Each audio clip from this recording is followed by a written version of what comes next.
పిల్లల్ని రాణిస్తూ ఉన్నారు.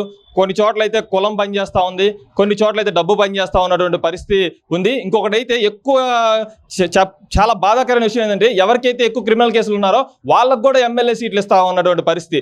ఈరోజు రాష్ట్రంలో ఒక ఎమ్మెల్యే పదవి అంటే ఒక హుందాతనం, ఒక ప్రజల సమస్య మీద పనిచేసేటువంటి నాయకులకు ఇవ్వాల్సినటువంటి టికెట్. కానీ ఈరోజు ఎవరికి ఇస్తా ఉన్నారంటే ఎవరు ఎక్కువ డబ్బులు ఇస్తేనో లేదా ఎవరు కులం సపోర్ట్గా ఉంటే వాళ్ళకే ఇస్తున్నటువంటి పరిస్థితి. నిజంగా విజయ్ చేసినటువంటి పనికి అభినందిస్తా ఉన్నాం. ఇదే ఆదర్శ బాటలో మిగిలినటువంటి రాష్ట్రాలు కూడా ఎవరైతే ప్రజల కోసం పనిచేస్తా ఉన్నారో, ప్రజా సంఘాల్లో పనిచేస్తా ఉన్నారో, ప్రజల హక్కుల కోసం ప్రశ్నిస్తా ఉన్నారో అలాంటి వాళ్ళకి యువతకి ప్రధానంగా యువతకి టికెట్ ఇవ్వడం వల్ల ఈరోజు నా రాష్ట్రంలో యువత యొక్క భవిష్యత్తు యువత అంటారు. కానీ ఈరోజు చూస్తూ ఉంటే 70 ఏళ్ళు 60 ఏళ్ళు ఒక ఎమ్మెల్యే అయినోడు ఇంకా 25 సార్లు ఎమ్మెల్యే అంటారు, 4 సార్లు ఎమ్మెల్యే, ఇలా రకరకాలుగా ప్రతి 5 సంవత్సరాలకు ఒకసారి వాళ్ళే ఎమ్మెల్యేగా అవుతా ఉన్నారు. ఒక నూతన వ్యక్తిని తీసుకురావాలంటే ఆలోచన ఈరోజు చాలా పార్టీల్లో కరువైనటువంటి పరిస్థితి. కాబట్టి మేము ఒకటే తెలియజేస్తా ఉన్నాం, ఈరోజు రాష్ట్రంలో ఏ రాష్ట్రమైనా కానివ్వండి ఈరోజు ప్రజల కోసం పనిచేసేటువంటి వ్యక్తులను గుర్తించి పార్టీలు కూడా ఆ విధంగా టికెట్లు ఇస్తే రాష్ట్రానికి ఉపయోగం ఉంటుంది, ప్రజలకు ఉపయోగం ఉంటుంది. కానీ అలా కాకుండా ఈ రోజున కులం ప్రాధాన్యత, డబ్బు ప్రాధాన్యత ఇస్తే రేపొద్దున ఈ రోజు డబ్బు ఖర్చు పెట్టినటువంటి వ్యక్తి రేపొద్దున